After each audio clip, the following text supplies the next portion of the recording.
कांग्रेस के एक खास तकरीब में पार्टी के साबिक सदर राहुल गांधी ने बीजेपी और आरएसएस पर जमकर हमला बोला। राजधानी दिल्ली में मुनाकिद इस प्रोग्राम में राहुल गांधी ने कहा कि आज मुल्क में आरएसएस और बीजेपी की सरकार चल रही है, लेकिन इनका नजरिया कांग्रेस से बिल्कुल अलहदा है, बिल्कुल जुदा है। राहुल गांधी ने जोर देते हुए कहा है कि मैं किसी भी नजरिए से समझौता कर सकता हूं, लेकिन गोडसे के नजरिए से कभी समझौता नहीं कर सकता। तो वहीं इस मौके पर राहुल गांधी ने गोडसे के सहारे बीजेपी पर हिंदू मजहब को बदनाम करने तक का इल्जाम आयद कर दिया। आज का मुद्दा में इसी मौजू पर बात होगी, जहां पर हमारे साथ कुछ खास मेहमान भी मौजूद होंगे, लेकिन उससे पहले देख लेते हैं यह खास रिपोर्ट।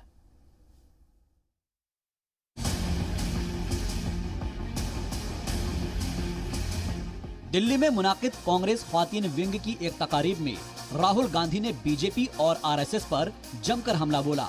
उन्होंने कहा कांग्रेस और बीजेपी दोनों अलग अलग नजरिए की जमातें हैं और वे किसी भी नजरिए के साथ जा सकते हैं, लेकिन बीजेपी के नजरिए से कभी समझौता नहीं करेंगे। आइडियोलॉजी जो है, इनकी जो विचारधारा है और हमारी जो विचारधारा है, अलग विचारधारा है। या एक विचारधारा देश पर राज करेगी या दूसरी विचारधारा देश पर राज करेगी। और कांग्रेस का कार्यकर्ता होते मैं ये बात समझता हूं कि मैं बाकी विचारधाराओं के साथ कोई ना कोई कॉम्प्रोमाइज कर सकता हूं, मगर मैं आरएसएस और बीजेपी की विचारधारा के साथ कभी भी कॉम्प्रोमाइज नहीं कर सकता। बीजेपी को ख्वातीन मुखालिफ बताने वाले राहुल गांधी ने उन्हें हिंदू मुखालिफ भी करार दिया। राहुल गांधी ने कहा कि हिंदू मजहब को सही तौर पर समझने और उस पर अमल करने वालों में बाबा कौम महात्मा गांधी का खास मकाम है। ऐसे शख्स के सीने में आखिर आरएसएस के नजरिए वालों ने गोली क्यों मारी? हालांकि बीजेपी उनके बयान को हिंदू मुखालिफ बताते हुए माफी मांगने की मांग कर रही है। कांग्रेस की विचारधारा गांधी जी की विचारधारा में और गोडसे की विचारधारा, सावरकर की विचारधारा में क्या फर्क है, यह हम सब के लिए एक जरूरी सवाल है और गहरा सवाल है। अगर महात्मा गांधी ने हिंदू धर्म को समझा और उन्होंने अपनी पूरी जिंदगी हिंदू धर्म को समझने में लगा दी, तो आरएसएस के विचारधारा ने उस हिंदू की छाती में 3 गोली क्यों मारी? मुझे आश्चर्य होता है कि जहां तक कांग्रेस पार्टी और राहुल गांधी हैं, उनको हिंदू धर्म से इस प्रकार का वैमनस्य क्यों है? क्योंकि ये वही कांग्रेस पार्टी है जो भगवान श्री राम के अस्तित्व में विश्वास नहीं करती है। ये वही कांग्रेस पार्टी है जो हिंदू आतंकवाद जैसे घिनौने शब्द का प्रयोग करती है। और आज इस प्रकार कहना धर्म की दलाली, कौन धर्म की दलाली करता है?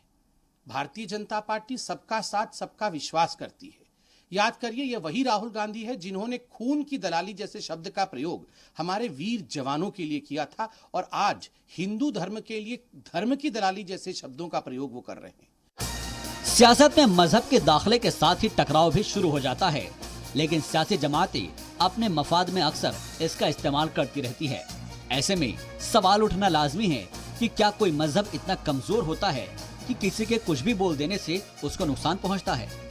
मौजूदा हालात में इसे समझने की जरूरत है ताकि मुल्क के आपसी भाईचारे की रवायत बरकरार रहे और मुल्क तरक्की करे। ब्यूरो रिपोर्ट, जी मीडिया। तो राहुल गांधी ने जो तंज कसा है उसके सियासी मायने भी समझेंगे, उसके मजहबी मायने भी समझेंगे और इस समझने की कोशिश करेंगे कि आखिर किस नजरिए से ये बात कही गई है। इस पर बात करने के लिए हमारे साथ तमाम खास मेहमान जुड़ रहे हैं। ये सबसे पहले उनका तारुफ करा देते हैं, फिर चर्चा की शुरुआत करेंगे। इस वक्त हमारे साथ अनुज आत्रे जी जुड़ गए हैं, लीडर है कांग्रेस पार्टी के। सर, आपका बहुत बहुत खैर मकदम है हमारी इस डिबेट शो में। और इसके अलावा थोड़ी देर में महेश वर्मा जी हमारे साथ भारतीय जनता पार्टी से जुड़ने वाले हैं। इसके साथ साथ सैयद जवाद साहब हमारे साथ जुड़ गए हैं, पॉलिटिकल एनालिस्ट है। सर, आपका भी बहुत बहुत खैर मकदम करते हैं।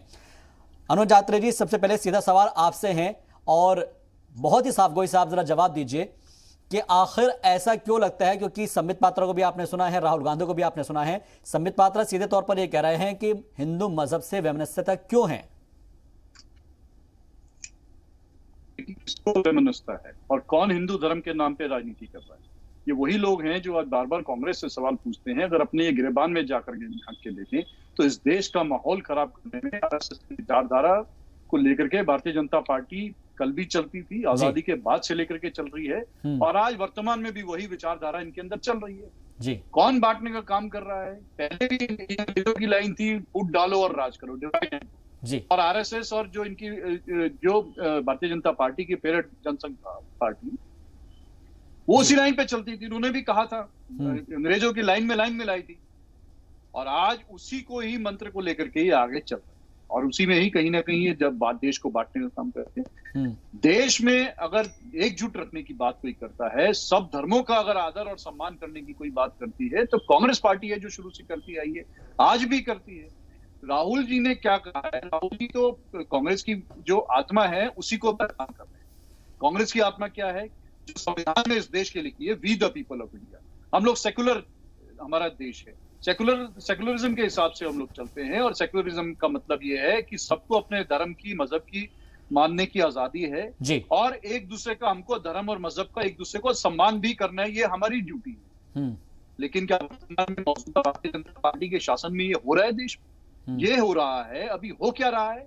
हो ये रहा है कि आप फूट डालो, हिंदुओं को मुसलमान का भय दिखाओ कि देखिए देश में अगर आप नहीं चेते तो मुसलमानों का राज आ जाएगा, हिंदू खतरे में आ रहा है, हिंदुइज्म खतरे में आ रहा है और मुसलमानों को क्या डराया जा रहा है कहीं ना कहीं पीछे से कि देखिए हिंदू राष्ट्र बनाएंगे, हिंदू राष्ट्र बनाएंगे। ये सब कहां से आई बातें? क्या ये 2014 से पहले इस देश में इस तरह की चर्चा होती थी खुल के? क्या सरकार में बैठे हुए नेताओं से कभी इस तरह के मुंह से के सुना है किसी प्रकार से, शीर्ष पदों में बैठे हुए लोग? लेकिन आज ये लोग कर रहे हैं और ऐसा कर करके इस देश में इन्होंने विष खोलने का काम किया है कि आपस में जो भाईचारा की, जिसकी कांग्रेस पार्टी कल भी बात करती थी और आज भी बार बार बात कर रही है, उस भाईचारे के उन्होंने खत्म कर दिया। जिस गंगा जमनी तहजीब की हम लोग बात करते थे, हमारा देश बात करता था, हमारा इतिहास रहा है, आज वो गंगा जमनी तहजीब के ऊपर एक प्रश्न चिन्ह लगा दिया इन्होंने। तो और ये लोग कांग्रेस पार्टी से सवाल पूछते हैं। ठीक है सर, मैं आऊंगा इस बयान के ऊपर। ओके सर, अतरे में जी आपके साथ आपके पास आऊंगा मैं। हमारे साथ यहाँ पर सैयद जवाद साहब भी जुड़े हुए हैं, पॉलिटिकल एनालिस्ट हैं, उनसे भी इसको समझने की कोशिश करेंगे। सैयद जवाद साहब, आप इस तंज को, इस बयान को किस नजरिए से देखते हैं? क्या ये पॉलिटिकल बयान है या फिर इसको धर्म के चश्मे से देखना चाहिए? पहले तो बहुत बहुत शुक्रिया आपका कि आपने मुझे इस डिबेट में जो है इन्विटेशन दिया। मैं आता हूँ इस मौजू के बाद। देखिए, बात हो रही है सेकुलरिज्म की और हिंदुत्व की, और जहाँ पे हिंदुत्व की आइडियोलॉजी को बीजेपी ने खुल करके प्रमोट करा है। अपनी आइडियोलॉजी को बीजेपी ने छुपाया नहीं कि हाँ, हम कट्टर हिंदुत्व वाली आइडियोलॉजी को फॉलो करते हैं, इसके नाम पे राजनीति करते हैं और आगे भी हम यही करते रहेंगे। ये तो हो गई पहली बात। दूसरी बात, जहां सेकुलरिज्म की बात आती है और अदर दीगर पार्टीज आती हैं, तो ये हिंदुत्व के कार्ड के ऊपर बैकफुट पे जाकर के खेल रहे हैं। वो अब खेल जो है जनता को समझ में आ चुका है। माननीय राहुल गांधी जी ने अगर कोई बात करी है और सेकुलरिज्म की जब वो बात करते हैं तो उनको फ्रंट फुट पे आकर के खेलना चाहिए, क्योंकि अब ये वाली सिचुएशन नहीं रह गई है कि अगर उन्होंने कोई कार्ड फेंका आप उनके ट्रैप में फंस जाते और कुछ बोल देते। नहीं, जो आपने करा है आप उस बात पे अडिग रहिए, कायम रहिए, तब तो जनता आपको बहुत ज्यादा सीरियसली लेगी। ठीक, और आपकी बात में वजन भी आएगा। आप जहां हिंदुत्व की आइडियोलॉजी की बात होती है, चीजें होती है, वहां पर तो बैकफुट पे चले जाते हैं, और जब खेलने की बात होती है तो उस पर फ्रंट फुट पे आकर के खेलिए। आप अगर सेकुलरिज्म की बात करते हैं तो उस पर बिल्कुल एक टुक हो करके आप अपना जो है आंसर करिए, अगर आपको बीजेपी से फाइट करना। अन्यथा जो रिजल्ट आ रहे हैं और जिस तरीके से Congress party day by day कमजोर हो रही है, आने वाले समय पे इसका और भी जो है परिणाम जो है भयानक होंगे, थोड़े से खतरनाक होंगे, खासतौर से कांग्रेस पार्टी के लिए, जहां आप सेकुलरिज्म की बात कर रहे हैं, सबको एक धागे में फिर वो करें। ओके सर, मैं आऊंगा आपके पास जी, मैं आपके पास आऊंगा। अनुज आत्रे जी, इसी चीज को मैं समझने की कोशिश कर रहा हूं। अगर आप पॉलिटिकल कोई बयान दे रहे हैं वो दैट इज ओके, बट इसको किसी खास मजहब से जोड़ देना और कह देना कि बीजेपी धर्म की दलाली करती है, वो कितना हद तक जायज है? देखिए, बीजेपी ने, वही कह रहा हूं, बीजेपी ने कभी जो है छुप करके धर्म के नाम पे वोट नहीं मांगा। उन्होंने राम मंदिर के नाम पे वोट मांगा और उन्होंने जिस तरीके से करा जी, वो पूरा देश देख रहा है और वो राम मंदिर बनाने में सफल। ठीक है, यही सवाल है मेरा अनुज आत्रे जी से। अनुज आत्रे जी, मैं आऊंगा आपके पास, जवाब साहब मैं आपके पास आऊंगा। अनुज आत्रे जी, आखिर क्यों मजहब का सहारा लेना पड़ रहा है? जी, आपकी आवाज मुझे क्लियर नहीं आ रही जी है। आवाज अनुज काट यात्री के जी, आ रही मेरा सवाल सिर्फ इतना है कि मजहब का सहारा, धर्म का सहारा क्यों लेना पड़ रहा है अगर कोई अपनी बात रखी जा रही है तो, चाहे वो पॉलिटिकल ही क्यों ना हो? है। देखिए, मजहब का सहारा, धर्म का सहारा, चाहे भारतीय जनता पार्टी हो, चाहे हम अगर बात करें आज इनके असदुद्दीन ओवैसी की भी बात करें, एमएमआई, वो भी आज वही काम कर रहे हैं। ये दोनों मिलकर के देश को बांटने का काम करते हैं। तो डाल डाल में पात पात, दोनों एक दूसरे के साथ मिलकर के देश को बांटने का काम कर रहे हैं। इसलिए बांटने का काम कर रहे हैं क्योंकि इन लोगों के पास विकास नाम का कोई एजेंडा नहीं होता। विकास किया होता, विकास की बात करते तो विकास के नाम पे वोट मांगते। विकास कर नहीं सकते, विनाश की जो सोच रखने वाले लोग हैं, जो विनाश की बात करने वाले लोग हैं, वो इसी तरह की बातें कि किस तरह से समाज को किस तरह आपस में बांट दिया जाए और उनके जो है बंटवारे का लाभ ले लिया जाए। तो यही काम जो है, और भी जो कट्टरवादी सोच के जो लोग हैं, उनका यही नीति रहती है। केवल भारतीय जनता पार्टी नहीं, इनकी सोच के और भी तमाम लोग हैं। और कांग्रेस पार्टी इसी विचारधारा का विरोध करती आई है और आगे भी करती रहेगी और आज भी कर रही है। ठीक है, आपका नजरिया अलग हो सकता है, लेकिन मैं इस चीज को भी समझने की कोशिश करूंगा जवाद साहब से। जवाद साहब, जिस तरीके से कांग्रेस पार्टी अपने आप को प्रेजेंट कर रही है, उनका यह कहना है कि उन लोगों की जो विचारधारा है वो गोडसे की विचारधारा है और हमारी जो है वो महात्मा गांधी की विचारधारा है। इस आइडियोलॉजी, इस नजरिए को डिफरेंशिएट किया जा रहा है, लेकिन सवाल यह है कि हर कोई अपना आपको देशभक्त साबित करने की कोशिश कर रहा है, लेकिन पब्लिक है, सब जानती है। देखिए, जहां तक देशभक्ति की बात है, या अभी जितनी भी आप हिस्ट्री उठा करके देखेंगे पूरी वर्ल्ड की, देखिए फाइट जो है ना कहीं पर होती है, वो माइनॉरिटी वर्सेस मेजॉरिटी की पूरी दुनिया भर में लड़ाई है। जहां कहीं पर भी कोई भी धर्म, विशेष जाति, समुदाय के लोग माइनॉरिटीज पे होते हैं, उनके नाम पे वेजिटेरियन पॉलिटिक्स की जो है वो राजनीति करी जाती है। आप इसको कहीं पर भी उठा करके देखिए। दूसरा उदाहरण मैं देता हूं, राहुल गांधी जी का जो वक्तव्य है कि उन्होंने गोडसे के बारे में बात करी, तो गोडसे की विचारधारा कोई आज की तो है नहीं, छुपी हुई है, और या छुपी हुई नहीं है। वो हमेशा गोडसे को सपोर्ट करते हैं और गांधी जी को किस तरीके से कहते हैं। मैं बात करता हूँ गांधी जी से, दूसरी तरफ आता हूँ। पंडित जवाहरलाल नेहरू के दौर में पहला देश का ब्राह्मण नेता, ठीक है, वो कांग्रेस पार्टी के बाद। उसके बाद आप देखिए गृह मंत्री, वो किस समाज से आता है, देश का पहला गृह मंत्री सरदार पटेल। उसके बाद भीमराव अंबेडकर से लेकर तमाम कैबिनेट के लोग जो उस वक्त के हिंदू आइडियोलॉजी को लेकर के चल रहे थे, उनका बयान आरएसएस के बारे में देख लीजिए, क्या बोला है सरदार पटेल ने आरएसएस के बारे में। उससे पहले आप देख लीजिए क्या बोला है बाबा साहब भीमराव अंबेडकर ने आरएसएस के बारे में। और उससे पहले जितने भी क्रांतिकारी हमारे देश के लिए गुजरे, आरएसएस आज भी ऐसे 5 से 10 लोगों के नाम नहीं बता सकती जो क्रांतिकारी आंदोलन जिस वक्त चल रहा था, अंग्रेजों भारत छोड़ो, उसमें पार्टिसिपेट कर, वो लोग कर रहे थे, तो उस वक्त जय जयकार हो रही थी। अब मौजूदा सिनेरियो ये है कि जो सेकुलरिज्म की परिभाषा गढ़ी जा रही है सो कॉल्ड, उसको उस तरीके से खूबसूरती से पेश नहीं करा गया, ये दिक्कत। ठीक है सर, मैं आपके पास आऊंगा सर, आगे भी मैं आपको मौका दूंगा। इस वक्त हमारे साथ महेश वर्मा जी जुड़ गए हैं, leader of Bharatiya Janata party. Sir, आपका बहुत बहुत इस्तकबाल करते हैं महेश जी। जी सलाम पर। नमस्कार जी। सीधे तौर पर पहला और सीधा सवाल है महेश वर्मा जी आपसे। आज राहुल गांधी एक विमन के प्रोग्राम में खिताब कर रहे थे खवातीन को, और उन्होंने जो एक बयान दिया है वो मैंने अपनी जुबान से नहीं कहना चाह रहा था, लेकिन सवाल करना लाजमी है। उनका ये कहना है कि बीजेपी धर्म की दलाली करती है। बीजेपी धर्म की दलाली करती है। जी जी, आपका रिएक्शन? देखिए, वो कहते हैं ना कि राहुल गांधी की जितने बुद्धि और विवेक है, उससे ऊपर वो ना सोच पाएंगे, ना कर पाएंगे, ना उनकी वो कौशल है। वो एक परिपक्व व्यक्ति हैं जिनकी भाषा और जो राजनीतिक रूप से अपनी मर्यादाओं को कभी ध्यान नहीं रखते हैं। ठीक। कभी संसद में वो प्रधानमंत्री के गले लिपटते हैं तो कभी आंख मारते हैं। तो इस तरह के व्यक्ति की बातों को अगर हम लेने लगे और ऐसे मतलब जो भारतीय जनमानस में उनकी जो एक छवि बनी हुई है जी, वो कुछ इसी तरह की चीजों को लेकर जो इनकी ये ओछी बात है, उसकी वजह से जो उनकी छवि और व्यक्तित्व बना है, नहीं करनी है तो कारण नहीं है। तो आपको, आप कहते हैं चर्चा नहीं करनी है इस विषय पे, तो क्यों आए यहाँ पर आप जवाब देने के लिए? आप सर्टिफिकेट देने वाले कौन होते हैं? आप लोगों की बुद्धि, आप अपनी बुद्धि की बात बुलवाने में मैं तो चुप हो जाता हूँ। एक एक करके अनुज यात्री जी एक बार जवाब देने दीजिए। अनुज यात्री जी, मैं आपको भी मौका दूंगा। इस वक्त हमारे साथ जी आप राहुल गांधी जी की जो है महेश वर्मा जी को एक बार बोलने दीजिए, आपका भी मैं आपको पूरा मौका दूंगा। मैं अनुज यात्रा जी, मैं आपके पास आऊंगा। आप सभी मेहमान का बहुत बहुत शुक्रिया है कि मेरे साथ आप जुड़ रहे हैं, लेकिन इसका मतलब ये नहीं कि एक एक करके, मुझे लगता है कि डेकोरम हमको मेंटेन रखना चाहिए। जी महेश वर्मा जी। देखिए, राहुल गांधी जी की मैं बात तो उनकी माता जी की बात भी कहूं कि कभी उन्होंने नरेंद्र मोदी जी को कह दिया कि मौत के सौदागर हैं, कभी राहुल गांधी जी ने कह दिया, इस देश के सेनाध्यक्ष को उन्होंने, याद करिए कि उन्होंने सड़क के गुंडा तक उनकी पार्टी ने करार दे दिया।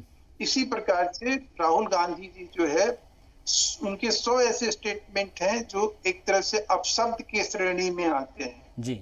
तो भारतीय राजनीति में जो एक सुचिता और जो एक बौद्धिकता दिखनी चाहिए, वो उनके अंदर कहीं भी दूर दूर तक इसलिए नहीं है कि उनका पालन पोषण भारतीय परिवेश या भारतीय संस्कार में हुआ ही नहीं है। तो जो एक संस्कारहीन व्यक्ति होगा, उसकी सोच समझ और भाषा और विचार और उसका संस्कार लगभग इसी तरह का होगा जो उनकी वाणी में दिखता है। हम धर्म की दलाली करें न करें, लेकिन हम धर्म के प्रति आस्थावान हैं। हम चेहरा चाल चरित्र बदलते नहीं है।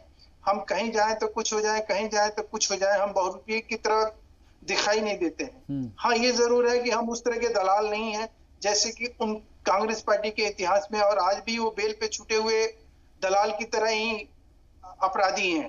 बेल पे आज भी उनकी माताजी और वो बेल पे हैं, जमानत पे हैं, और वो भी दलाली के मामले में ही हैं। तो सबसे पहले बात कौन कह रहा है? ठीक है, मैं जवाब ले लेता हूँ। अनुज यात्रा जी को दिखाइए। अनुज यात्रा जी। जी अनुज यात्रा जी अपनी बात रखिए। महेश वर्मा जी, ओके, आपने अपना पॉइंट रखा। घटिया शब्दों का ओके सर, अनुज यात्रा जी, अब आप अपने रिएक्शन कर सकते हैं। जी जवाब देने दीजिए। बिल्कुल जवाब दीजिए आप अनुज जी। या तो आप मुझे जवाब देने दीजिए। ये जी बिल्कुल आपको राइट है सर, जवाब दीजिए आप। संस्कार ऐसा नहीं है क्योंकि इनके जो नेता हैं, दुर्भाग्य से आज देश के कहीं ना कहीं सरकार के ऊंचे पदों पर बैठे हैं। तो हम व्यक्तियों के ऊपर अगर कुछ भी जिस तरह से गाली गलौज की भाषा प्रयोग कर रहे हैं, हमारी पार्टी की ये संस्कार नहीं है, क्योंकि वो व्यक्ति कहीं ना कहीं देश के शीर्ष पदों पर बैठे हैं, संवैधानिक पदों पर बैठे हैं। हमारे को मर्यादा बांधती है, और ये अमर्यादित लोग हैं जिनको मर्यादा नाम की कोई चीज नहीं है, और किस प्रकार से जो है तमीज नाम की चीज नहीं है कि किन शब्दों का प्रयोग करना चाहिए देश के नेताओं के लिए, उस परिवार के लिए जिस परिवार ने इस देश में शहादत दी है, जिस परिवार के लोग तमाम लोग हैं। आज आप लोग अनपढ़ लोगों की एक जमात इकट्ठी होकर के आज इस देश में राज करने का, लोगों को दिग्भ्रमित करके आप राज कर रहे हैं, केवल और केवल धर्म के आधार पर बंटवारा कर। आप आज लोग यहाँ पर बैठ करके शिक्षा देने की बात करते हैं। शर्म आती है ऐसे लोगों से चर्चा करने पर भी, जिन लोगों को अकल नहीं है कि किस तरह के शब्दों का प्रयोग करना है, किसके लिए क्या बोलना है। जो संवैधानिक पद पे बैठे हैं उन लोगों के कैसे शब्दों का प्रयोग करना है। ये आपका चैनल है, इस तरह की बातें करवा सकता है या सुन सकता है, लेकिन हम लोग इस तरह की बातें बर्दाश्त नहीं करेंगे, क्योंकि यहाँ पर सभी जितने भी गेस्ट हैं, हमारे मेहमान हैं, उन सभी का हम सम्मान करते हैं। इसलिए मैं कह रहा हूँ कि एक एक करके सब अपनी बात रखेंगे तो शायद सब क्लियर तरीके से हो पाएगी। मैं आप लोगों के पास आपसे गुजारिश भी करता हूँ कि भाषा की मर्यादा को हम लोग बनाकर रखेंगे तो शायद डिबेट अच्छी होगी। शब्दों की मर्यादा अगर आप मेंटेन करा सकते हैं तो मुझे इस डिबेट में रखिए। बिल्कुल नहीं, ये मेरा फर्ज है, ये मेरा फर्ज है अनुज जी, और मैं इसको बिल्कुल मेंटेन रखूंगा। सभ्यता तरीके से हम चर्चा नहीं कर सकते हैं। बिल्कुल कि आप चैनल में बैठे, कहीं बैठे कुछ भी बोल देंगे किसी हमारे नेता के खिलाफ और हम सुन लेंगे। हमारी मजबूरी है, हम इनके नेताओं के खिलाफ इसलिए नहीं बोल पाते हैं क्योंकि देश के वो कहीं ना कहीं संवैधानिक पदों पर बैठे हैं। ये आपका बड़प्पन है अनुज यात्रा जी, आपका बड़प्पन है। आई सैल्यूट यू सर, ये आपका बड़प्पन है। सैयद जवाद साहब, मैं आपसे भी समझना चाहूंगा, जो बात यहां पर कही गई है कि एक धर्म की दलाली करती है भारतीय जनता पार्टी, आप कितना इत्तेफाक उससे रखते हैं? क्योंकि वो ये कह रहे हैं कि जो लोग गोडसे की विचारधारा को मानते हैं, जो लोग गोडसे को मानते हैं और जिसने बाबा कौम महात्मा गांधी को गोली मारी है, उन लोगों से और क्या एक्सपेक्टेशन की जा सकती है? देखिए, इसमें तो कोई दो राय नहीं कि गोडसे ने जो है हमारे पूज्य महात्मा गांधी जी की हत्या करी है, इसमें कोई दो राय नहीं और कोई गुरेज नहीं। अब मैं आ जाता हूँ, देखिए भाषा जिस तरीके से राजनीति के अंदर दिन ब दिन गिरती चली जा रही है, और ये भाषा ही है, शब्द है, जिसके बिहार पे आप लोगों को अपना बना सकते हैं और अपने से दूसरे को जुदा भी कर सकते हैं। शब्दों का खेल है। अब आप बताइए, योगी आदित्यनाथ जी ने अभी रिसेंटली बयान बड़ा जो है चर्चा में आया है, अब्बा जान वाला जी, आपने भी सुना होगा, इन्होंने सुना। क्या ये बताइए, संवैधानिक पद पर बैठे हुए किसी मुख्यमंत्री को ये भाषा प्रयोग करनी चाहिए? हालांकि जब वो मुख्यमंत्री नहीं थे, उन्होंने क्या क्या बोला हुआ है, तमाम वीडियो जो है रिकॉर्डेड। आप बताइए, देश का प्रधानमंत्री सभा के अंदर खड़े होकर के शमशान और कब्रिस्तान की बात करता है, क्या ये भाषा देश के प्रधानमंत्री को शोभा देती है? बट ये तो दोनों तरफ से होना चाहिए ना सैयद जवाद साहब, ये तो दोनों तरफ से होना चाहिए। कांग्रेस ने वजीर आजम मोदी को संवैधानिक पद पर रहते हुए क्या क्या नहीं बोला, सबको मालूम है सर। देखिए, एक होता गुड क्रिटिसिज्म, आप एक अच्छा क्रिटिसिज्म दीजिए, आप मूल मुद्दों की बातों पे ये चौकीदार चोर है, ये अच्छा क्रिटिसिज्म था सर। सुनिए, क्रिटिसाइज आप करेंगे जिस तरीके से घटनाएं उत्तर प्रदेश में हो रही हैं, क्राइम बढ़ रहा है उत्तर प्रदेश के साथ, महिलाओं के ऊपर अत्याचार हो रहा है, किसान बैठे हुए हैं, आपको बिल्कुल फ्रंट फुट पे जाइए ना, आप बिल्कुल खेलिए जा करके कि भाई सेकुलरिज्म की बात हो रही है तो भाई सेकुलरिज्म से मैं कोई कंप्रोमाइज नहीं करूंगा, होगा जो होगा देखा जाएगा। अब और किस चीज का वेट कर रहे हैं कि ये कंडीशन आ गई, खामोश मिजाजी तुम्हें अब जीने नहीं देगी, इस दुनिया में रहना या इस दौर पे रहना है तो कोहराम मचा दो। आप खेलिए खुल करके भाई, लेकिन मर्यादित भाषा के साथ, चाहे इधर से हो चाहे उधर से हो चाहे कहीं से भी जी, आप करिए आकर उस चीज को एडवाइस। लेकिन ये अब छुप करके खेलने वाली राजनीति नहीं है कि बैकडोर से खेलेंगे और जो है फिर किसी और को लेकर के आएंगे, नहीं, खुद लेना पड़ेगा। और उसी में राहुल गांधी जी की लीडरशिप क्वालिटी निखर के सामने आएगी और लोग भी उनको एक्सेप्ट कर लेंगे, मैं आपको बता रहा हूँ। ठीक है सर, ठीक है, मैं आपके पास आऊंगा सर। ओके, महेश वर्मा जी, जो बयान यहाँ पर राहुल गांधी की तरफ से दिया गया है उसमें खास तौर पर जो है यहाँ पर गोडसे की विचारधारा का जिक्र किया गया है। मैं आपसे समझना चाहूंगा, भारतीय जनता पार्टी का एज ए स्पोक्स पर्सन आप यहाँ पर हमारे साथ बैठे हुए हैं, लीडर हैं भारतीय जनता पार्टी के, आपका क्या नजरिया है गोडसे के प्रति? सर 10 सेकंड एक चीज बोलूं सर, मैं आ रहा हूँ आपके पास, आ रहा हूँ, एक अल्फाज बोल दूं फिर ये कंटिन्यू कर लिए। ठीक है, एक बार मुझको बता दें कि गोडसे को ये क्या मानते हैं। हाँ, मैं वही मेरा सवाल है, मेरा वो सवाल है। ठीक है महेश वर्मा जी, अपना स्टैंड क्लियर करें कि आप उसको आतंकवादी मानते हैं या नहीं मानते हैं। ठीक है, सुन लेते हैं एक एक करके जी। ये तो ये लोग जो है ना, ये जो एक दुष्प्रचार और जिस तरह का ये बाजीगरी दिखाते हैं, राजनीति करने का जो ये तौर तरीका अपनाते हैं, उसके वो बहुत ही हास्यास्पद है जी। सवाल है कि भारतीय जनता पार्टी के शीर्ष नेतृत्व और हमारे शीर्ष नेता और प्रधानमंत्री ने खुद से इस बात की कितनी बार मजम्मत की है और कितनी बार इस बात को कहा कि नाथूराम गोडसे को लेकर जो एक तरह का भ्रांति फैलाई जाती है कि भाजपा या राष्ट्रीय स्वयंसेवक संघ का कोई लेना देना था या कुछ उस तरह के विचारों को हमने कभी समर्थन किया, तो ये अत्यंत निंदनीय है। ये कोई भी आदमी जो है, कम से कम आप हमारे उस लेख कहीं खबर छपी हो, कोई चीज ऐसी हो, राहुल गांधी जी का कुछ कहने का आधार होना चाहिए ना। भारतीय जनता पार्टी जो है 1980 में बनी, उससे पहले आप कहीं बता दीजिए कि भारतीय जनता पार्टी के कौन से नेता ने गोडसे को समर्थन किया, उसको सामने रख के बात करिए। जिन्होंने समर्थन किया उनको कितनी लताड़ पड़ी, जिन्होंने कुछ शब्द अगर बोले भी तो उनको हमने कितना भला बुरा कहा। हम तो वैसे नहीं है ना कि जो ओसामा बिन लादेन को लेकर ये कहते हैं कि ओसामा जी को दफनाने की जो नहीं दफनाया गया, उनको समंदर में उनकी डेड बॉडी को भेज दी गई, उसके लिए अफसोस प्रकट करने वाले लोगों को हम यहाँ बहुत बड़े नेता और बहुत बड़ा रहनुमा मानते हैं, जो अलकायदा को महिमा मंडित करते हैं, जो पाकिस्तान को ये कहते हैं कि पाकिस्तान जो है हमारे लिए सबसे फेवरेबल नेशन होना चाहिए, जो तालिबान को जो है दूध पी कर, पानी पी के नहीं, दूध पी कर ये कह रहे हैं कि वाह तालिबान, वाह तालिबान। अरे भाई, आप ऐसी सोच और समझ के आगे जी, ऐसी सोच और समझ इस देश में पनपती रहे और उस चीज की मजम्मत ना हो, लोग उसके ऊपर ध्यान, उन लोगों का ध्यान भटकाने के लिए राहुल गांधी जी का आज जो ये बयान आया है जी, मैं समझता हूँ कि ये अत्यंत ही मतलब निंदनीय है और इसकी जितनी भी आलोचना करनी चाहिए वो कम है। और राहुल गांधी जी के इस तरह के शब्दों को वापस लेना चाहिए और देश से माफी मांगना चाहिए कि वो भारतीय जनता पार्टी के ऊपर या इस तरह के घिनौनी, मैंने कहा कि मौत के सौदागर इनकी माता जी ने कहा, ठीक है सर, लोगों ने वो धूल चटाया कि वो याद रखी। अब ये राहुल गांधी जी ने कहा है, इसका भी दूसरा कि अब ये जोगी जी के बारे में कह रहे थे अब्बा जान, अरे अब्बा जान सर, मैं आऊंगा अब्बा जान पर भी आऊंगा, चाचा जान पर भी आऊंगा और तालिबान पर भी आऊंगा, समझने की कोशिश करूंगा। एक ब्रेक के लिए मुझे रुकना होगा, ब्रेक के बाद जब आएंगे तो इसी चर्चा को आगे ले चलेंगे, एक ब्रेक के बाद। इस्तकबाल आपका ब्रेक के बाद आप देख रहे हैं हमारा खास प्रोग्राम आज का मुद्दा, जिसमें बात हो रही है राहुल गांधी के उस तंज की जिसको लेकर भारतीय जनता पार्टी को सख्त एतराज है और संबित पात्रा कह चुके हैं कि राहुल गांधी को इस पर माफी मांगनी चाहिए, कांग्रेस पार्टी को इस पर माफी मांगनी चाहिए। तमाम मेहमान इस वक्त हमारे साथ जुड़े हैं, एक बार फिर उनका तारुफ करा देते हैं। हमारे साथ अनुज आत्रेय जी जुड़े हुए हैं, लीडर है कांग्रेस के। इसके अलावा महेश वर्मा जी भारतीय जनता पार्टी से जुड़े हुए हैं और साथ ही हमारे साथ जुड़े हुए हैं सैयद जवाद साहब, पॉलिटिकल एनालिस्ट है। आप सभी का एक बार फिर से इस्तकबाल करते हैं। अनुज आत्रेय जी, आपको क्यों लगता है कि भारतीय जनता पार्टी जो है धर्म की दलाली करती है? आपको क्यों लगता है ऐसा, या फिर राहुल गांधी को ऐसा क्यों लगता है, या फिर कांग्रेस पार्टी को ऐसा क्यों लगता है कि आपकी जो विचारधारा है वो गांधीवादी है और बीजेपी की विचारधारा जो है वो गोडसेवादी है? कि ये हमको नहीं लगता, ये देश जानता है और इतिहास गवाह है कि कौन सी पार्टी जो है धर्म और मजहब के हिसाब से जो है लोगों को बांटने का काम करती है, धर्म के नाम पर वोट मांगने का काम करती है, लोगों को कहीं ना कहीं लड़ाने भिड़ाने का काम करती है। और एक तरफ एक कांग्रेस पार्टी है जिसने लगातार सभी दलों को साथ लेकर के जो है और इस देश की जनता को साथ जोड़ करके जो है इस देश को बनाने का काम किया है और इस देश को जोड़ने का काम किया है।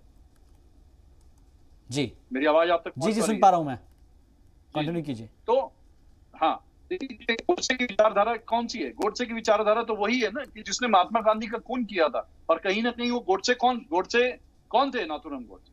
भारतीय जनता पार्टी के जो पेरेंट थी जनसंघ, उससे इनका जुड़ाव था, आरएसएस से इनका जुड़ाव था। और इनके साथ तमाम लोग आज भी जो गोडसे को मानने वाले, गोडसे की पूजा करने वाले ये लोग हैं। अब मैं कहता हूं आपके सामने भारतीय जनता पार्टी के महेश वर्मा जी बैठे हैं जी। मैं ये खुलेआम आपके चैनल पे बोलता हूं कि इस देश का सबसे पहला आतंकवादी नाथूराम गोडसे था जिसने महात्मा गांधी को मारा। हम नाथूराम गोडसे को आतंकवादी मानते हैं। महेश वर्मा जी स्पष्ट कर दें, वो नाथूराम गोडसे को देशभक्त मानते हैं, महात्मा गांधी का हत्यारा मानते हैं, आतंकवादी मानते हैं या अपनी पार्टी का नेता मानते हैं? जहां लोग इनके पूजा करते हैं, मंदिर बना रखा है तमाम इनके नेताओं ने, ये स्पष्ट करें। तो गोडसे की विचारधारा वाले तो ये लोग हैं। हम लोग तो गोडसे के जो है खिलाफत करने वाले लोग हैं, गांधीवादी लोग हैं, गांधी जी को मानने वाले लोग हैं, उनके असूलों पे चलने वाले लोग हैं। ठीक है, महेश वर्मा जी से जवाब ले लेते हैं इस पर। जी महेश वर्मा जी, अगर मैं ये बात अस्वीकार कर लूं तो क्या राहुल गांधी जी देश से माफी मांगेंगे? पूछिए। अनुजात जी, आपके दर्शकों के आगे, आपके चैनलों के आगे मैं इस बात के लिए तैयार हूं। ये तैयार हैं? राहुल गांधी क्यों देश से माफी मांगेंगे? राहुल गांधी जी ने तो सत्य बोला है। जो इस देश में आप लोगों ने जहर घोल रखा है, इस देश में जो बच्चियों के साथ, माताओं बहनों के साथ जिस प्रकार से आपके जो है महिला सुरक्षा की बात करी थी, बेटी बचाओ बेटी पढ़ाई की आपने बात करी, बेटी पढ़ाओ की बात करी थी, आपके ही नेताओं से, कार्यकर्ताओं से आज बेटियों को छुपाना पड़ रहा है, बचाना पड़ रहा है। और वही सत्य उन्होंने बोला है। हमारे देश में महिलाओं को, बच्चों को जो है देवी का रूप माना गया है। मैं इन दोनों चीजों को समझने की कोशिश करूंगा आप दोनों से, लेकिन सैयद जवाद साहब, मैं आपसे ये समझने की कोशिश कर रहा हूं कि जो गोडसे की बात होती है और खासतौर पर जब गोडसे का नाम आता है तो उसको लेकर एक तरीके से सियासत शुरू हो ही जाती है और हमेशा से ये बात चली आई है। हालांकि जिस तरीके से महेश वर्मा जी कह रहे हैं कि अगर मैं आज इस चीज को एक्सेप्ट कर भी लूं तो क्या कांग्रेस या फिर राहुल गांधी इसको लेकर माफी मांगेंगे?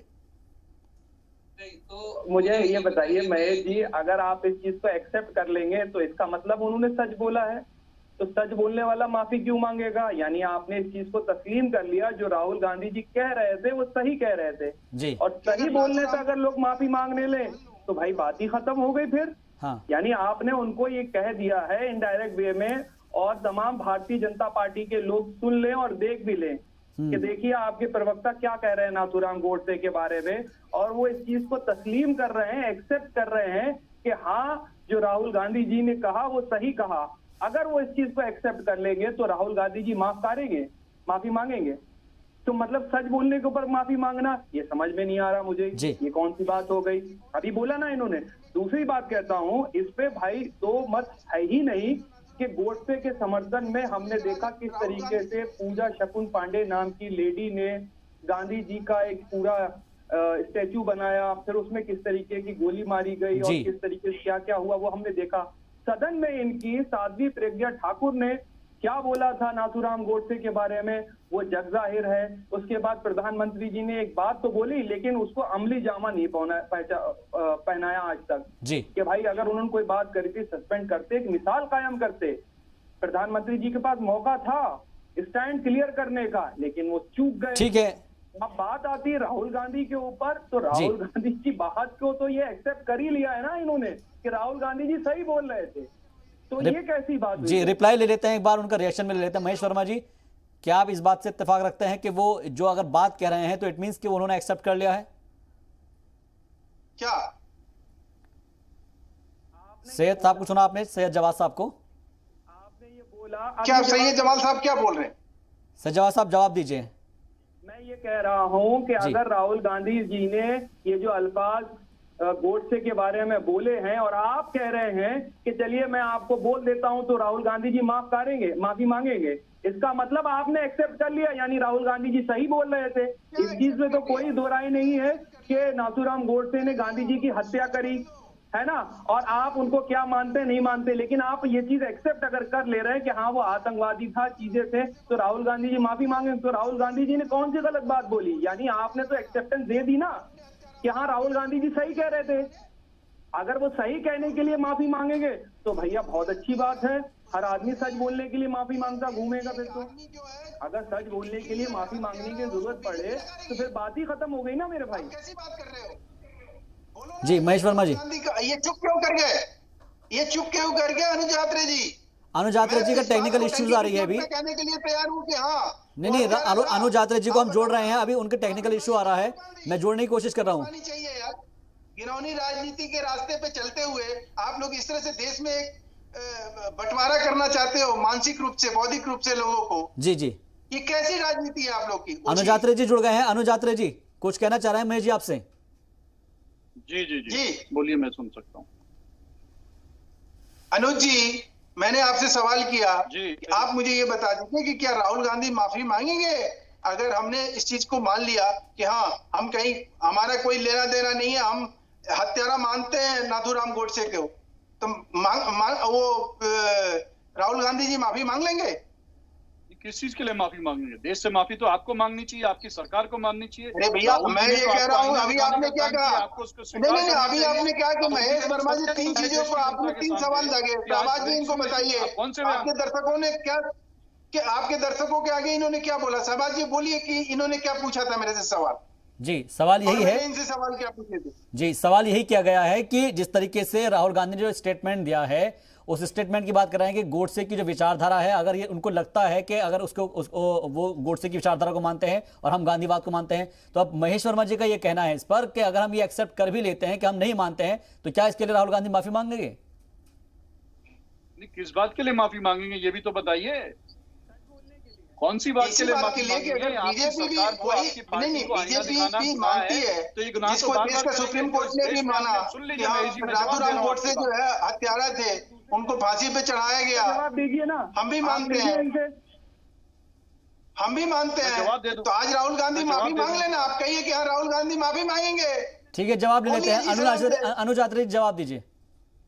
क्या मैं जवाब देता हूँ ना? देखिए, माफी की बार बार बात कर रहे हैं। माफी तो देश की जनता से इनको मांगना चाहिए कि बीते 2014 से लेकर 2021 आ गए 7 सालों में देश की तरह घुमा दी गई। टू द पॉइंट बात करिए ना, घुमाइए नहीं, टू द पॉइंट बात करिए, घुमाइए नहीं, घुमाने को बहुत अच्छी चीज है। जी सुन पा रहे हैं अनुज यात्रे जी, आपको सुन पा रहे हैं, लेकिन जवाब साहब कह रहे हैं कि टू द पॉइंट बात कीजिए। ये घुमाइए नहीं आप।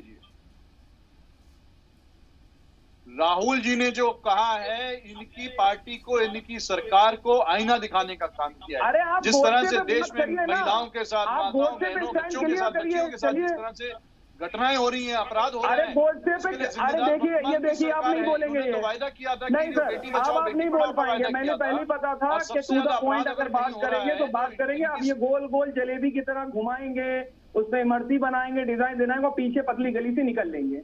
ये है कहानी। बिल्कुल स्टैंड क्लियर करिए ना। मैंने तो आपसे साफ सुथरा सीधा सवाल करा है, सच्चा वाला, आप उसका आंसर दे दीजिए, बस बात खत्म। अरे आप, मुझे लगता है कि चर्चा करें तो एक दूसरे की बात सुन पाएंगे।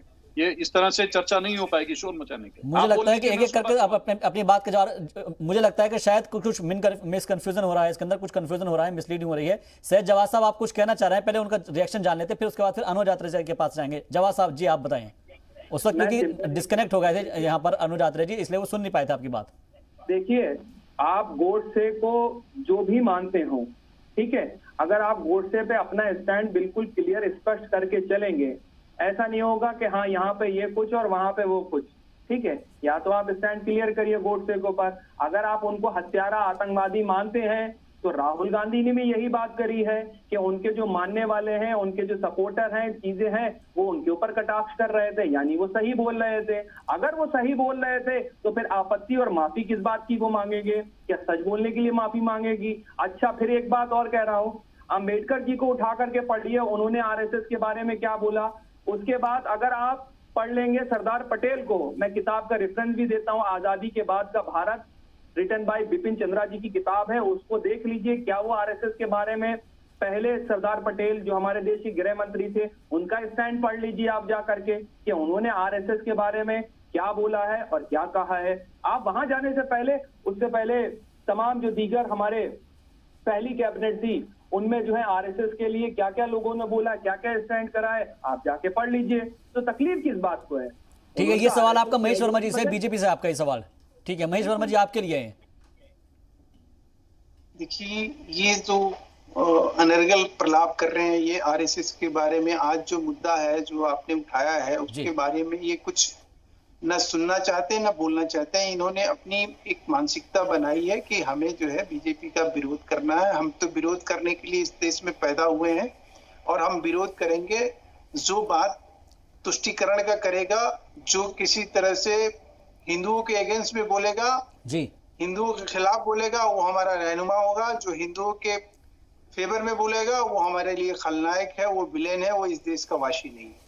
तो पहली बात तो ये, ऐसी मानसिकता को लेके जीने वाले लोगों को मैं क्या संज्ञा दूं, मुझे तो समझ में नहीं आ रहा। दूसरी बात कि जाकिर हुसैन जो अफसोस 1947 में वो करते रहे इस बात के लिए कि ये वही कांग्रेस है जिसके कार्य समिति में 29 वोट जो है धर्म के नाम पर टुकड़े करने की, हिंदुस्तान को टुकड़े करने की बात पड़ी थी, और कार्य समिति में 37 लोग में 29 लोगों ने वोट दिया इस बात के लिए कि 2 टुकड़ा कर दीजिए, जिसकी वजह से नेहरू जी को प्रधानमंत्री बनने का मौका मिलेगा। ये एक आदमी की महत्वाकांक्षा के लिए, एक आदमी के प्रधानमंत्री बनने के लिए लाखों लोगों को कत्लेआम किया गया, हिंदू मुसलमान को मार दिया गया, अखंड भारत को चकनाचूर कर दिया गया। ये इतिहास और भूगोल ये जो समझाने की कोशिश कर रहे हैं कि फलाने आदमी का, ये वही नेहरू जी हैं जो पार्लियामेंट में वीर सावरकर से माफी मांगे थे एफआईआर करने के लिए कि हमारे से गलती हो गई, आप जैसा देशभक्त के ऊपर हमने ऐसे लांछन और आरोप लगाए। जिसको शिवसेना जो है अपना आज भी परम पूज्य और आदर्श मान के राजनीति करती है महाराष्ट्र में, उसी वीर सावरकर को ये लोग पानी गाली देते। मुझे लगता है कि एक एक करके अगर हम लोग बात करेंगे तो सबकी बात सुनी जाएगी, क्योंकि ये टेक्निकल इश्यूज हो जाते हैं कि एक दूसरे की बात नहीं सुनी जाती है। ही नहीं दिया, बच करके निकल जाएंगे, पहले ही मुझे पता था ये क्लियर आंसर नहीं देंगे, यूं करके घुमाएंगे और इधर से ऐसे जो है निकल जाएंगे। आपसे हम बच के निकल जाएंगे, आप क्या है कि जो आपसे हम बच के निकल जाएंगे? आप कोई आंसर दीजिए जो उड़ा देंगे। आप बताइए, आंसर दीजिए मुझे, मेरे सवालों का जवाब के साथ आप ही जी रहे हैं। मैंने आपसे कहा ना कि हिंदुओं का विरोध करने वाले को आप, मुलायम सिंह यादव ने हजारों लाखों कार सेवकों को की लाश जो है सरयू नदी में तो आपका कहने का मतलब ये है नदी बहा दी, उसको आपने मुलायम सिंह यादव की संज्ञा दे दी। आप वही लोग है ना, जो है वो लीडर तो आप लोग ऐसे आदमी को अपना रहनुमा मानते हैं जो इस देश में हिंदुओं को गाली दे, हिंदुओं को मारे, हिंदुओं को लतियाए, तो वो तो आपका रहनुमा, उसके लिए आप जिंदाबाद के नारा लगाएंगे। और जब हिंदुओं के साथ जाति कोई करे तो उसके लिए कहेंगे आप लोग ताली पीटेंगे, उसको फिर आप कहेंगे कि बस यही तालिबान है, यही सब कुछ है। पहला गृह मंत्री, उसको हमने चुना, सरदार पटेल को अपना लीडर माना।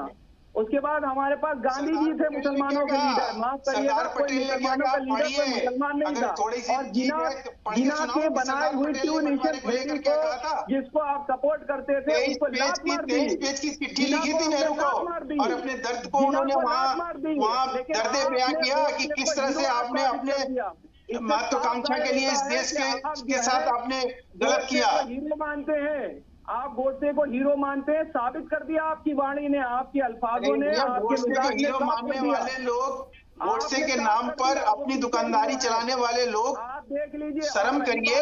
गोडसे का नाम ले लेके उनको महिमा मंडित करने का काम आप लोग करते हैं, बीजेपी कभी करती नहीं है। हमारी जरूरत नहीं, हमारा तो काम बोलता है। लेकर के डॉक्टर मनमोहन सिंह से लेकर के हम जो है तमाम जितने बड़े-बड़े लीडर हैं, आप सोचिए ना, ये मुसलमान जो है इस देश में 28% भागीदारी रखता था आजादी के बाद, आज 2.3 हो गया। इसके लिए कौन जिम्मेवार है? ममता बनर्जी, किसको कोसोगे? मुझे लगता है कि जो डिबेट है वो डिरेल हो रही है। मैं आऊंगा आप दोनों के पास। अनुज आत्रे जी, मैं आपसे भी समझने की कोशिश कर रहा हूं कि आखिर हमको ऐसे बयानात क्यों देने पड़ जाते हैं। क्या सिर्फ ये पॉलिटिकल माइलेज के लिए होते हैं या फिर वाकई में आइडियोलॉजी की लड़ाई है? पॉलिटिकल माइलेज का प्रश्न नहीं उठता। प्रश्न ये उठता है कि देश में जो माहौल चल रहा है, जो देश में जो हालात पैदा करती है, उसको कौन बोलेगा? जनता की आवाज को कौन उठाएगा? विपक्ष के नेताओं की क्या जिम्मेदारी है? विपक्ष की ही लोकतंत्र में सबसे बड़ी जिम्मेदारी होती है कि जनता की समस्याओं को उठाना, जनता के हालात को। राहुल जी ने जो कहा है वो हमारी सभ्यता रही है, हमारे देश के संस्कार हैं, हम लोगों के संस्कार हैं। हम इस देश में माताओं बहनों को, बच्चों को जो है कहीं ना कहीं देवी के रूप में देखते हैं। और सबसे ज्यादा जो बेटी बचाओ बेटी पढ़ाओ का जो नारा 2014 के चुनाव से पहले भारतीय जनता पार्टी ने, मोदी जी ने दिया था कि हमें बेटी को बचाना है, बेटी को पढ़ाना है, महिला सुरक्षा को लेना है। बहुत हुआ महिलाओं पे वार, अब की बार मोदी सरकार। लेकिन आज 2021 आ गया है, क्यों नहीं महिलाओं पे अत्याचार, क्यों नहीं महिलाओं के ऊपर जो एक और रिवील कर दीजिए, सुभाष चंद्र बोस को मारने वाले कौन थे? लाल बहादुर शास्त्री को मारने वाला कौन था? फखरुद्दीन अली राष्ट्रपति जिनकी रहस्यमय मौत हो गई, उसको मारने वाला कौन था? ये सारी चीजें एक बार, अगर राजनीति इसी होनी है, कांग्रेस को राजनीति अगर इसी पे करनी है तो करें। मुझे लगता है कि इसके ऊपर जवाब लेंगे हम, इसके ऊपर जवाब लेंगे। महेश वर्मा जी ने सवाल क्या है वो समझूंगा मैं। एक ब्रेक के लिए माफी के साथ मैं रुक रहा हूं यहाँ पर। ब्रेक के बाद जब आएंगे तो महेश वर्मा जी के इसी सवाल से हम कोशिश करेंगे कि अनुज आत्रे जी उसके ऊपर जवाब दे, और साथ में हम यहाँ पर ब्रेक के बाद जब कोशिश करेंगे तो ये समझने की भी कि क्या भारतीय जनता पार्टी का हिंदू महासभा से कोई लेना देना है या नहीं। एक ब्रेक के बाद इस्तकबाल आपका। ब्रेक के बाद तो हमारी चर्चा लगातार जारी है और आज के मुद्दा में हम राहुल गांधी के उस तंज के बारे में बात कर रहे हैं जिसको लेकर अब सियासी बवाल मचना लाजमी है, और जो बीजेपी है वो कांग्रेस से माफी की मांग कर रही है। तमाम खास मेहमान हमारे साथ जुड़े हैं, एक बार फिर से उनका रुख करते हैं और इस चर्चा को आगे बढ़ाते हैं। और सीधे रुख करते हैं हम इस वक्त महेश वर्मा जी से और जानने की कोशिश करते हैं। महेश वर्मा जी, हिंदू महासभा से क्या भारतीय जनता पार्टी का कोई लेना देना है, क्या कोई ताल्लुक है? अच्छा, महेश वर्मा जी हमारे साथ नहीं है। हमारे साथ अनुज आत्रे जी जुड़े हुए हैं, उनसे भी समझने की कोशिश करते हैं। अनुज आत्रे जी, बीजेपी आरएसएस मजहब की दलाली करते हैं और ये जो बयान दिया गया है, क्या वाकई में ऐसे आपको लगता है कि वो दलाली करते हैं? देखिए, निश्चित तौर पे राहुल जी ने जो कहा है बिल्कुल सोच समझ के कहा है और वर्तमान के हालातों के ऊपर कहा है। दलाली का अर्थ ये होता है कि हम लोग कभी भी राजनीति में आ सकते, कांग्रेस पार्टी ने कभी भी धर्म और मजहब के आधार पर राजनीति नहीं की। हम लोगों ने कभी भी सांप्रदायिक ताकतों को आगे लेकर के नहीं चलने का काम किया है। हम लोग उस विचारधारा के लोग हैं कि जिसमें सब धर्मों को आदर मान सम्मान के साथ इस देश में, जो हमारे संविधान में लिखा है, जो कांग्रेस पार्टी ने जो संविधान बनवाया था, बाबा साहब भीमराव अम्बेडकर जी के माध्यम से जो बनवाया था, उसमें यही लिखा था कि हम लोग एक धर्मनिरपेक्ष देश है और सभी लोगों को, यहाँ पर जो तमाम जनता को अपना अपना धर्म मानने की आजादी है। और साथ साथ हमारी जिम्मेदारी भी बनती है कि एक दूसरे के धर्म का और मजहब का हम लोग आदर सम्मान करें, और उसी विचारधारा को आज तक मानते हैं। लेकिन भारतीय जनता पार्टी उस विचारधारा से चलती है जो अंग्रेजों ने इस देश में जिस तरह से काम किया था कि फूट डालो और राज करो, और वही काम ये आज कर रहे हैं। ठीक है, इसी तरह से जितने तरह से मैं आऊंगा आपके पास। मैं महेश वर्मा जी से एक सवाल कर रहा था लेकिन टेक्निकल इशू की वजह से वो सवाल नहीं हो पाया था। महेश वर्मा जी, मैं आपसे समझने की कोशिश कर रहा हूं, अखिल भारतीय हिंदू महासभा का क्या भारतीय जनता पार्टी से कोई लेना देना है? देखिए, अखिल भारतीय हिंदू महासभा का भारतीय जनता पार्टी से कोई लेना देना बिल्कुल नहीं है। क्या लेना देना, वो अलग आइडेंटिटी है। भारतीय जनता पार्टी की अलग आइडेंटिटी है, उसका कार्य क्षेत्र अलग है, हमारा कार्य क्षेत्र अलग है। हम किसी चीज को एक दूसरे से मतलब कोरिलेट करना और एक दूसरे को लेकर सवाल क्योंकि लोगों के जहन में यही सवाल होता है। मैं इसलिए मैंने आपसे ये चीज क्लियर करना चाह रहा हूं क्योंकि अखिल भारतीय हिंदू महासभा जो है गांधी जयंती पर भी गोडसे की मूर्तियां लगाने की बात कर रही है। लेकिन मैं ये पूछना चाह रहा हूँ कि लाल बहादुर शास्त्री जी या सुभाष चंद्र बोस जी, या मैं ये कह रहा हूँ कि फखरुद्दीन अली साहब जो हमारे राष्ट्रपति थे, उनकी रहस्यमय तरीके से मौत हुई। लाल बहादुर शास्त्री जी की रहस्यमय ढंग से मौत हुई। सुभाष चंद्र बोस जी का रहस्यमय ढंग से मौत हुआ। उनके आज तक उनकी चीजों को हमने कहीं उसका वो फाइल दबा के रखी गई, उसमें कई कमेटी बनी, कई सारी चीजें हुई। तो हम इन सब चीजों को उभार के उखाड़ के राजनीति करें। अरे आपको राजनीति करना है तो आप करिए ना, लोगों को मुद्दों को उठाइए। आपके पास बौद्धिक हो, आपके पास बुद्धि हो, विवेक हो, उठाने की आप में क्षमता हो राहुल गांधी जी, तो आप उठाइए ना, बताइए ना। ठीक है, मैं आऊंगा आपके पास। सैयद जवाद साहब, आप कुछ कहना चाह रहे थे ब्रेक के बाद? जी ओके सर, ये बहुत अहम बात आपने कही है, जो मुद्दे हैं वो उठाने चाहिए। ठीक है सर, जवाद साहब। मैं कांग्रेस पार्टी के बारे में भी कहना चाह रहा हूँ जी। इतने साल से कांग्रेस पार्टी लगातार सत्ता में रही और जिस तरीके से बीजेपी एकदम से हावी होकर के आती है, तो कुछ ना कुछ कमी रही है कांग्रेस पार्टी में। उस कांग्रेस पार्टी के अंदर जिसके पास एक वक्त में 400 सीटें भी रह चुकी थी भारत की, भारत के अंदर, तो वो आइडियोलॉजी, वो विचारधारा कहाँ चली गई? और हमको अपने जो पुराने हमारे प्राइम मिनिस्टर रह चुके हैं, जो हमारे दुनिया में नहीं भी हैं, उनकी आइडियोलॉजी को एक्चुअल में जो है फिर से लेकर के कांग्रेस डाली। ये छुप करके और चीजों का नहीं, जो आपको करना है वो करिए और अपने अंदर लीडर डेवलप करिए। कांग्रेस पार्टी के अंदर वो लीडर, जमीनी सतह के लीडर डेवलप नहीं कर पा रहे हैं, जिसकी वजह से ये आज कांग्रेस पार्टी जूझ रही है। कांग्रेस पार्टी को भी जमीनी सतह पे जुड़े हुए लोगों के साथ जुड़ना पड़ेगा और वहां से लीडर पैदा करना पड़ेंगे, तब आप बीजेपी आरएसएस का मुकाबला कर पाएंगे, अदरवाइज आप नहीं कर पाएंगे। उस 100 साल से एक ही आइडियोलॉजी के ऊपर खड़े रहे, अडिग रहे, उन्होंने कभी अपनी आइडियोलॉजी नहीं बदली। वो जो उनकी आइडियोलॉजी थी वो उसी आइडियोलॉजी को लेकर, भले ही उनकी 2 सीटें आई हो, 40 सीटें आई हो, 50 सीटें आई हो, चाहे जितनी भी आई हो, लेकिन वो पीछे नहीं हटे। अब आपको अगर ये करना है तो आपको भी वही लीडरशिप डेवलप करना है जो कांग्रेस पार्टी। ठीक है, बहुत कम वक्त है। अनुराग यात्रा जी, लास्ट कमेंट आपसे। ठीक है, इसके ऊपर जवाब ले लेते हैं, फिर वाइड डिप करते हैं। अनुराग यात्रा जी।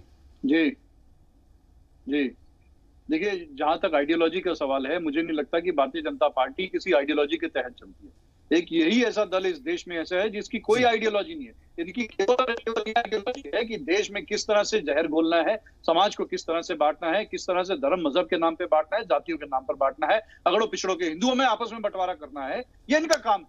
और कांग्रेस पार्टी की एक ही आइडियोलॉजी रही है कि इस देश को किस तरह से हमने विकास पे लेकर के आना है। जब देश हमारा आजाद हुआ था, देश में सुई का निर्माण नहीं होता था, और मोदी जी जब प्रधानमंत्री बने हैं तो हम लोग मंगलयान तक, जो है मंगल ग्रह तक हम लोग, हमारा चंद्रयान पहुंचने को तैयार था।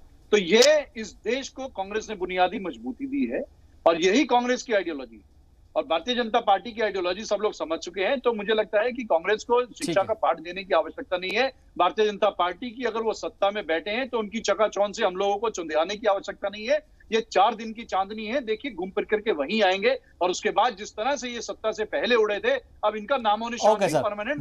बट हमारा ये मानना है, हमारा ये नजरिया है कि कभी भी कोई अगर बात कही जाए तो कम से कम ऐसी बात हो कि किसी को बुरा ना लगे। आप तमाम हमारे साथ मेहमान जुड़े, आपका बहुत बहुत शुक्रिया हमारे साथ जुड़ने के लिए। तो ये था आज का मुद्दा, मुझे दीजिए इजाजत, आप देखते रहिए जी सलाम।